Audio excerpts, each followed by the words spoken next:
solennité de l'Annonciation à la Vierge Marie à Nazareth, confiance et espérance en Dieu.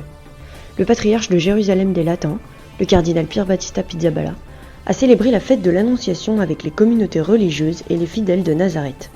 L'exhortation du patriarche, ne jamais perdre la foi en Dieu. Fête de Marie-Madeleine, une invitation à ne pas nous laisser enfermer dans la tristesse. L'apôtre des apôtres, à qui le ressuscité est apparu pour la première fois, est une figure qui parle à toute l'Église, dont elle est l'icône. Sa fête a été célébrée à Magdala, sa ville natale, située au bord du lac de Tibériade.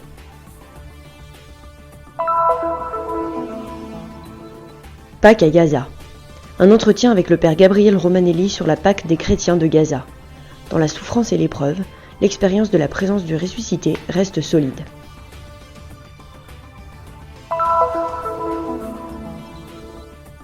Une série sur le Saint-Sépulcre, épisode 1.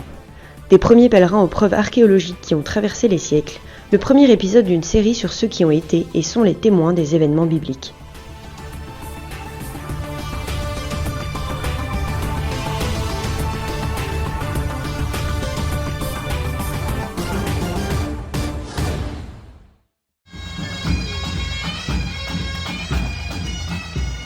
Le dimanche 7 avril après-midi, sa béatitude le cardinal Pier Battista Pizzaballa, patriarche de Jérusalem des Latins, a fait son entrée solennelle dans la basilique de l'Annonciation, accompagné par les scouts de Galilée.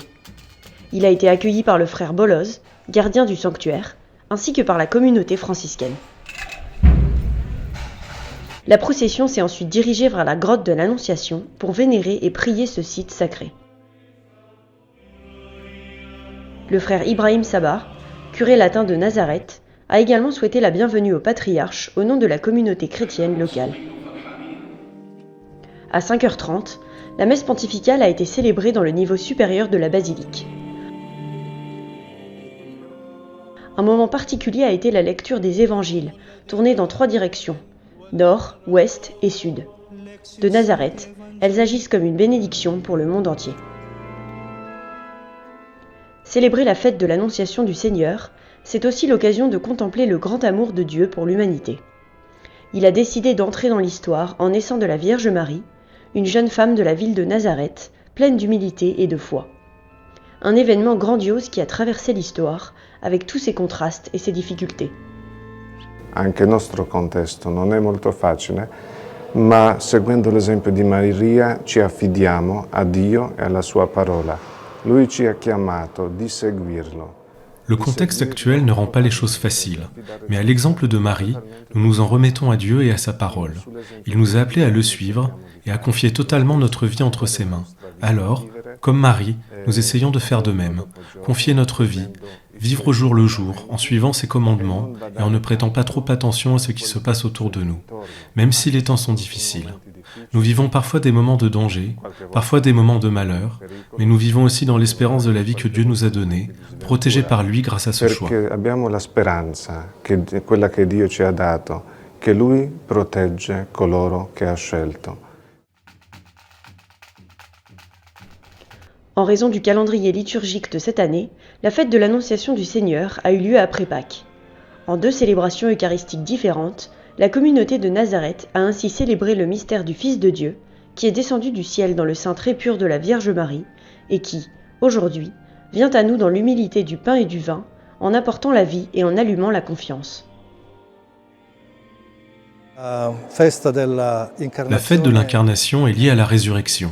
En ce temps de Pâques, ce que le oui de Marie nous dit, avec une confiance sans crainte à Dieu le Père par l'intermédiaire de l'archange, c'est que, même en cette terrible période de guerre, de méfiance et de peur, nous ne devons pas avoir peur. Car comme l'a dit l'ange à la Vierge, rien n'est impossible à Dieu.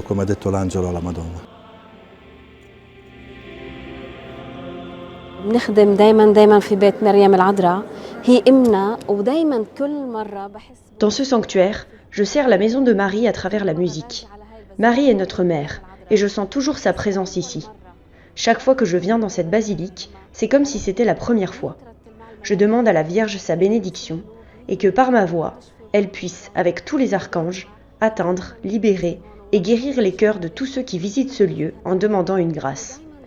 Je sens et j'expérimente toujours qu'il y a beaucoup de personnes dont le cœur est touché ici par Dieu et la Vierge. Cette visite change leur vie. Et tout ça est un don et une bénédiction de Marie. شكرا كتير كتير نشكر الله على مريم العذراء على أمنا مريم العذراء. Dans ce lieu saint où nous contemplons le mystère de l'incarnation, rendons grâce pour le projet d'amour du Père et pour le oui de Marie.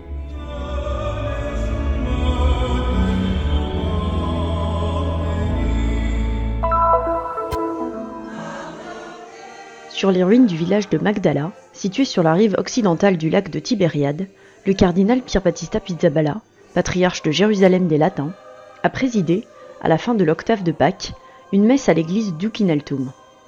La célébration marquait la fête de Marie-Madeleine, fille de ce lieu, annonciatrice de la joie de la résurrection et surnommée apôtre des apôtres.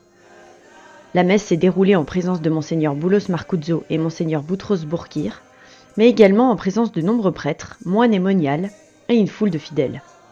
Au cours de l'Eucharistie, l'Assemblée a fait mémoire de M. Samir Abou Nassar, l'un des bienfaiteurs de l'Église.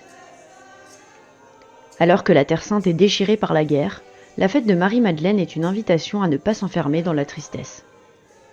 The Gospel of today, there is Mary Magdalene and the disciples. L'évangile d'aujourd'hui nous parle de Marie-Madeleine et des apôtres. Lorsque Marie-Madeleine rencontre Jésus ressuscité dans le tombeau vide et va leur raconter ce qu'elle a vu, ces derniers ne la croient pas et laissent la tristesse fermer leur cœur. Ce que Marie-Madeleine nous apprend ici, c'est donc de ne pas nous enfermer dans la tristesse, de reconnaître le ressuscité d'entre les morts et de regarder la réalité à la lumière de sa résurrection. And to look to the reality in the light of the risen one.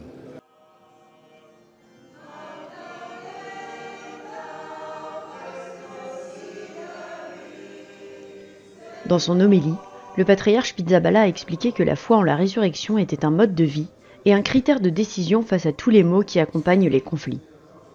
Deux réponses différentes sont possibles, celle de Marie-Madeleine, qui court et proclame, et celle des disciples qui, à ce moment-là, ne croient pas et restent enfermés. C'est à nous de faire notre choix. D'ici, à Magdala, Marie-Madeleine, témoin de nombreux miracles de Jésus, de qui le Seigneur a chassé 7 démons, a suivi le Christ jusqu'au pied de la croix, l'a cherché même après son enterrement, a eu l'honneur d'être le premier témoin de sa résurrection et est devenu l'exemple parfait de la pécheresse repentie. The sin is not an obstacle, never. Le péché n'est pas un obstacle, car tous les péchés peuvent être pardonnés. Et quand on fait l'expérience du pardon, on fait aussi l'expérience de la délivrance. Experience also the liberation. De nombreux pèlerins visitent les ruines de Magdala tout au long de l'année, et même la guerre ne semble pas les arrêter.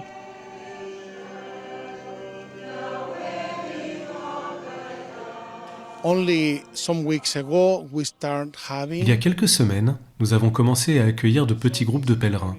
C'est très encourageant, car nous avons besoin d'eux. Je voudrais encourager tout le monde à retourner en Terre Sainte, à profiter des visites et à aider les communautés chrétiennes locales. to enjoy this and also to help the local Christian community. La fête de Marie-Madeleine, qui annonce la joie d'une résurrection glorieuse, porte l'espoir de la fin de la guerre et de la souffrance, et du retour des pèlerins.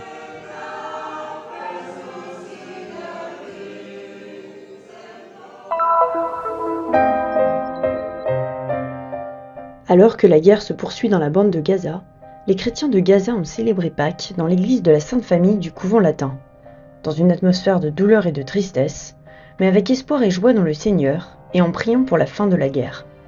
La cérémonie s'est limitée à des rites religieux. À Gaza, ils ont célébré spirituellement dans la plus belle atmosphère, participant avec Jésus-Christ à la souffrance du Golgotha et partageant simplement la joie de sa résurrection. En plus de l'atmosphère de guerre qui a marqué la fête, la population souffre de la pénurie et du prix élevé des denrées alimentaires, qu'elle a du mal à se procurer. Le prêtre de la communauté latine, le père Youssef, qui est mon vicaire de paroisse, voulait préparer une surprise pour les enfants.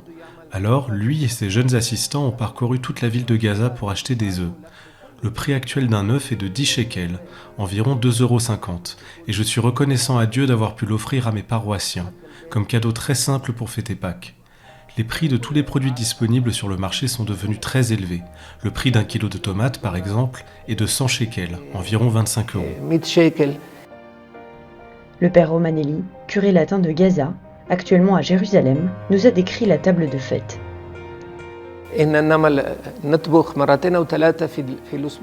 D'habitude, depuis la guerre, nous cuisinons là-bas 2 ou 3 fois par semaine des pâtes ou du riz. Pour Pâques, il y a eu des œufs.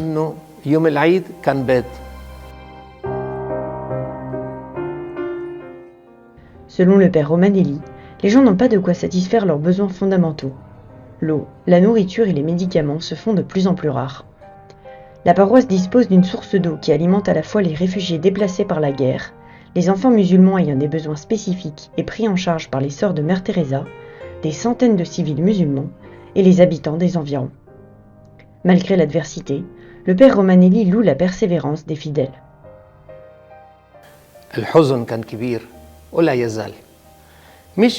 La tristesse reste grande, mais pas dans le Seigneur.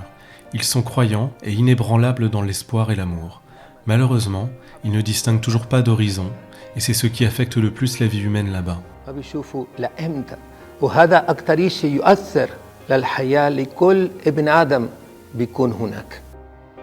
Le père Romanelli a également souligné que le pape était en contact permanent avec l'église de Gaza, exprimant sa proximité et encourageant les fidèles. Il dit toujours « Je suis avec vous et l'Église tout entière prie pour vous. Je vous demande de protéger les enfants et de vivre avec courage et simplicité. Je travaille et je prie toujours pour la paix pour tous. »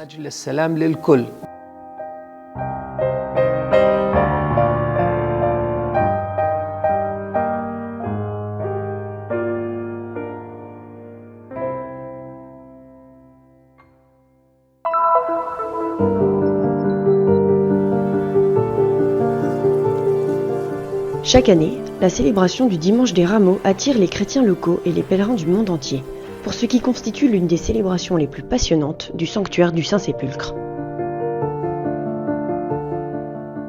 C'est ici que le pèlerinage des apôtres et des femmes a commencé, à l'aube du jour de la résurrection.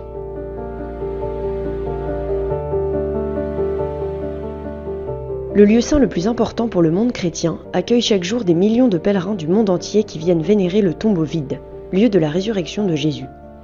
Un lieu vénéré par les rois et les papes, dont l'histoire est à la fois très ancienne et bien documentée. Dans ce court reportage, nous essaierons de suivre les textes bibliques, ainsi que les signes laissés par les premiers pèlerins, en parcourant les vestiges archéologiques qui témoignent du passage des siècles.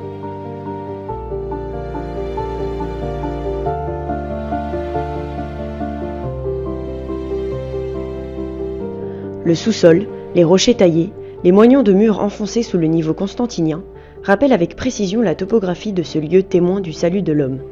Avec le frère Eugenio Aliata, nous étudions une partie de ce rocher, qui se trouve encore aujourd'hui dans la chapelle du Calvaire et qui descend vers la chapelle d'Adam, la chapelle de Sainte-Hélène et d'autres parties de la basilique.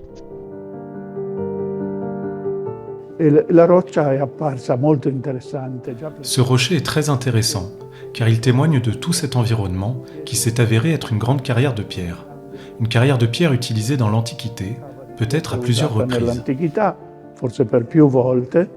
Ce type de rocher est appelé malaki, ce qui signifie royal en langue locale.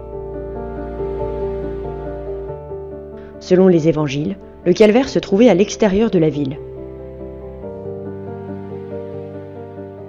Or, à la période de l'Ancien Testament, la ville de Jérusalem ne s'étendait justement pas jusqu'à cet endroit.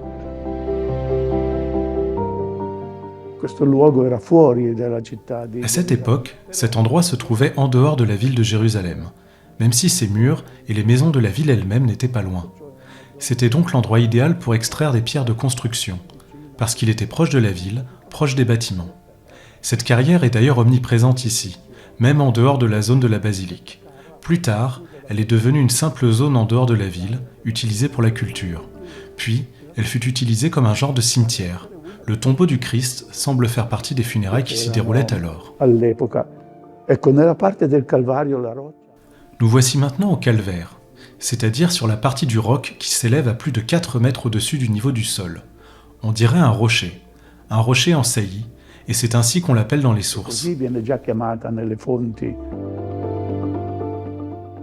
Le frère Aliata cite des sources telles que Saint Jérôme qui mentionnent ce rocher. La pèlerine Égéria raconte quant à elle en détail les célébrations auxquelles elle a participé. Ce que vous voyez aujourd'hui dans cette chapelle, connue sous le nom de chapelle d'Adam et qui se trouve sous la chapelle du Calvaire, témoigne de ce récit.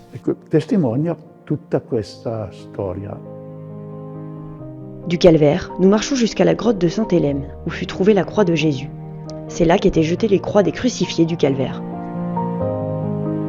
Siamo in uno dei punti più profondi della cava. Nous nous trouvons dans l'un des endroits les plus profonds de la carrière, à 12 mètres au-dessous du rocher de la crucifixion. C'est également l'un des endroits qui a été fouillé, examiné et étudié par Virgilio Corbo, parce que la zone appartient aux franciscains et que, avec l'autorisation de ses supérieurs, il a eu la liberté de procéder à des recherches archéologiques. Procedere col permesso dei superiori all'indagine archeologica. À l'époque de l'empereur Adrien, qui souhaitait effacer la mémoire juive et chrétienne de la ville, Jérusalem est reconstruite et rebaptisée Alia Capitolina. Le site du Golgotha et du sépulcre disparaissent alors sous la masse d'un nouveau temple dédié à Vénus. Nel 325 Costantino decide di smantellare queste opere. En 325, Constantin décide de démanteler ses constructions, ses temples, ses ouvrages publics de la ville Alia Capitolina et de construire à la place un grand sanctuaire glorifiant le lieu de la mort, de l'enterrement et de la résurrection de Jésus. Les fouilles qui s'ensuivent ont été importantes et longues, et il a fallu 10 ans pour construire la basilique dans laquelle nous nous trouvons. 10 anni per costruire, ecco. Ci troviamo nella chiesa di Sant'Elena o cappella di Sant'Elena. Ici, nous nous trouvons dans l'église de Sainte-Hélène, ou chapelle Sainte-Hélène, qui est la propriété de l'église arménienne et l'endroit où les grands travaux de construction de la basilique de Constantin ont commencé après le concile de Nicée, après 325. Nous pouvons clairement voir des entailles dans la roche de l'ancienne carrière abandonnée et une construction avec de grands blocs de pierre, certains issus de l'époque romaine antérieure. Ce que nous voyons ici, c'est donc précisément la nef de cette grande basilique. Ces murs soutenaient la colonnade de la nef, large de plus de 13 mètres. Nous sommes ici dans les fondations, très profondes, au moins à 6 ou 7 mètres sous le niveau du sol de la grande basilique de Constantin.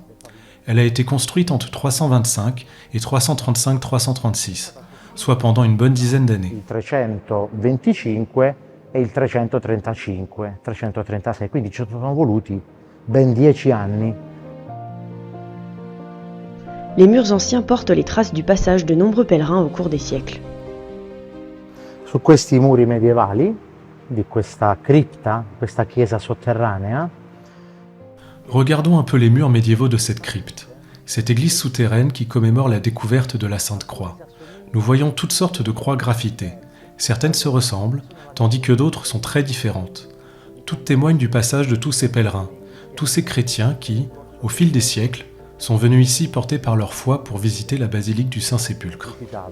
La basilica del Santo Sepolcro. Dans le prochain épisode, nous présenterons, depuis les premières fouilles archéologiques jusqu'à aujourd'hui, des témoignages qui confirment ce qu'ont laissé ceux qui ont été témoins des événements bibliques de ce lieu.